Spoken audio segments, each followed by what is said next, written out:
answer your question as to where I'm coming from again? Okay, great. Thank you. Once again, I want to thank all the candidates. Before I hand it back over to our chairman to give his closing remarks, I want to remind you that all the candidates have their information out at the table, and of course you can go to our website and we link to all the candidates' websites on there. Paul?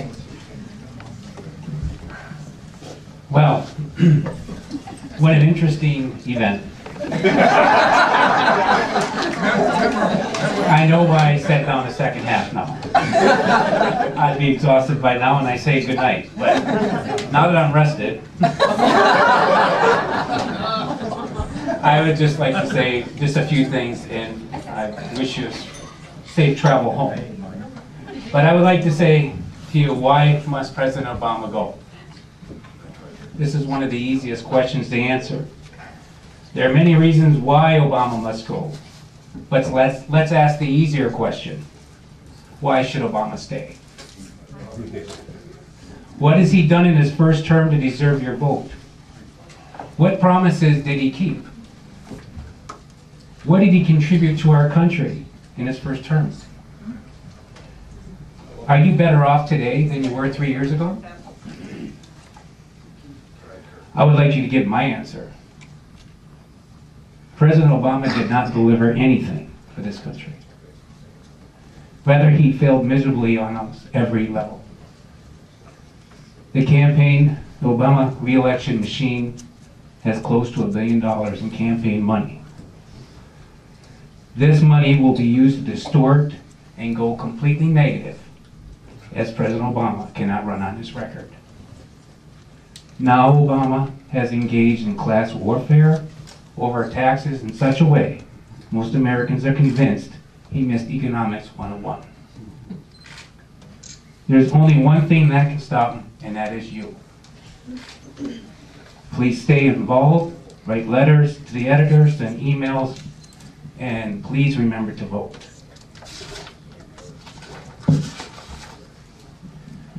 My message to the candidates in the room. Despite the GOP presidential events that are going on around the country, there's some brutal attacks out there.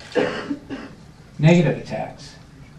My message to you all sitting in the room today, if you're running for office, run a clean campaign. Stay focused on the issues and remain on that path. Stay true to public safety, strong defense. Return to constitutional principles. Protect the unborn. Economic development. And embrace and enhance our communities. Demand less taxes, regulation, and fiscal discipline. Voters need a reason to have confidence in our elected officials and our economy. And I firmly believe Republicans are the only party that can deliver that message. Amen. My message to the Democrats in office. Stop acting more like you want to save your job and start saving the jobs of your constituents.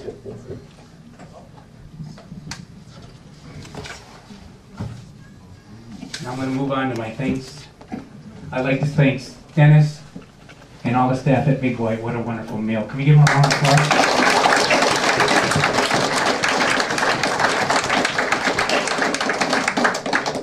A huge thanks to our keynote speaker, Dr. Benishek. We got your back.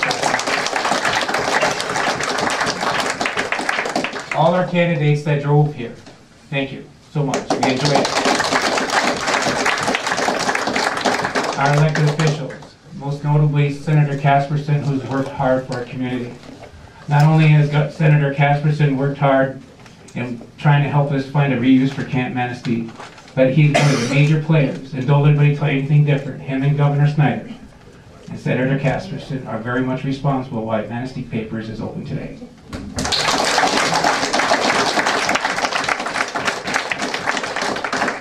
I would like to thank G.D. Radiola for doing these wonderful programs that's guided you along this evening. And Angus Wright, our treasurer. He's the man with the money.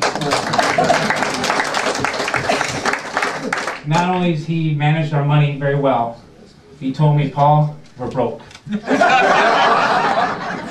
better come up with a plan. And this is my first plan of January. And you all made your part of that. Thank you.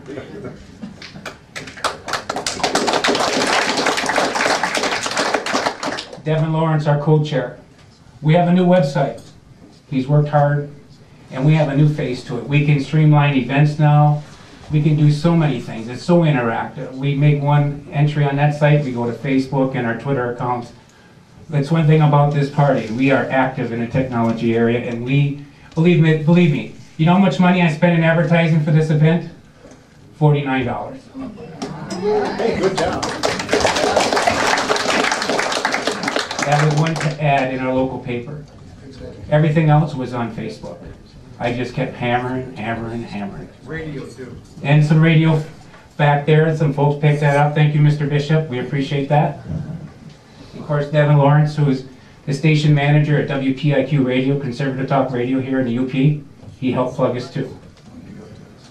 I expected it.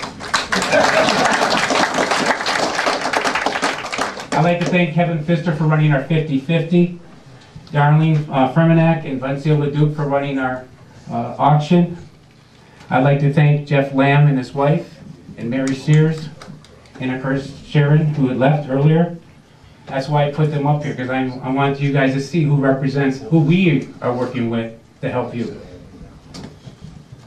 And I want to thank you for supporting us while we support you. And I want to thank our party who's worked with me and believed in me that we could pull this event off. And I want to say God bless, thank you, and I want everybody, please have a safe travel home, and thank you for coming out tonight.